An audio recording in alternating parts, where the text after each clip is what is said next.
Shalom, brothers and sisters. By the way, welcome back to our video today. So, our Bible verse today is all about the 2 Timothy chapter 3 verse 2. Na pinamagatan natin na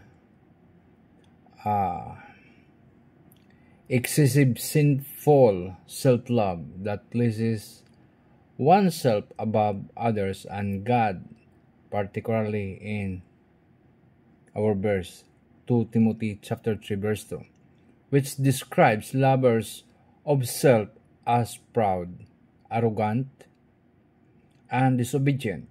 However, it also calls for a healthy, God-honoring love of oneself, as seen in the commandment to love your neighbors as yourself in Matthew chapter 22 verse 39, and the example of Christ nourishing his church, which implies caring for one's own needs to better serve others.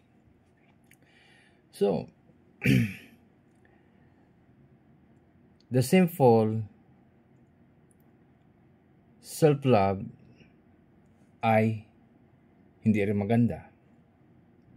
Ang sobrang pagmamahal natin sa ating sarili ay hindi rin maganda kasi minsan nakakalimutan natin ang Panginoon. Pinipraise natin yung ating sarili.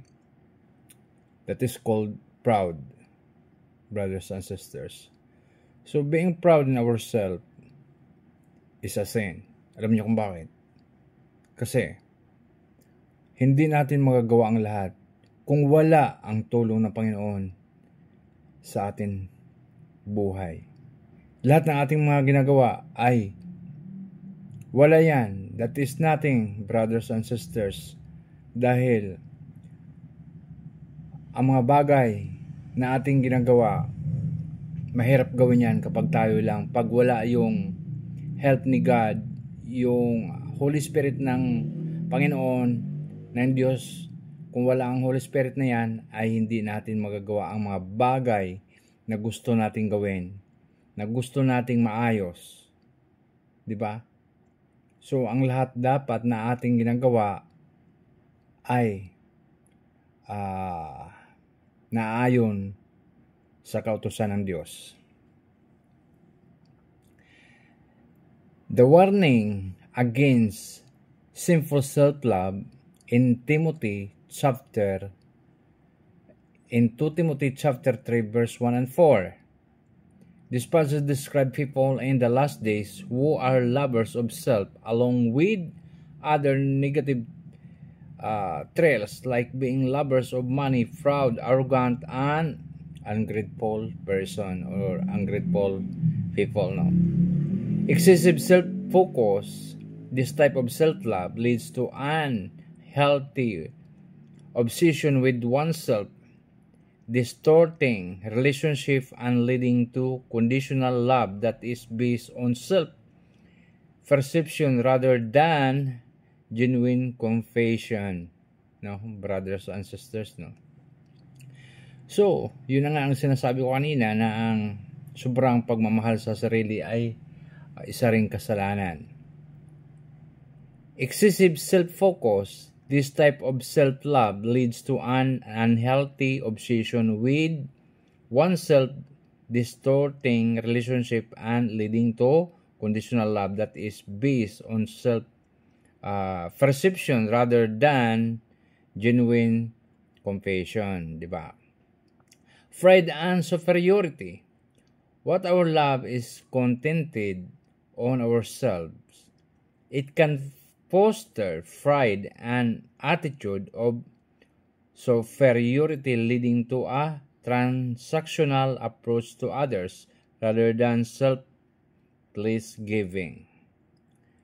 So, ayun mga brothers and sisters, yung pride at superiority mo sa iba o sa ibang tao, sa pamilya mo, sa mga kapatid mo, yan ay malaking kasalanan. Di ba?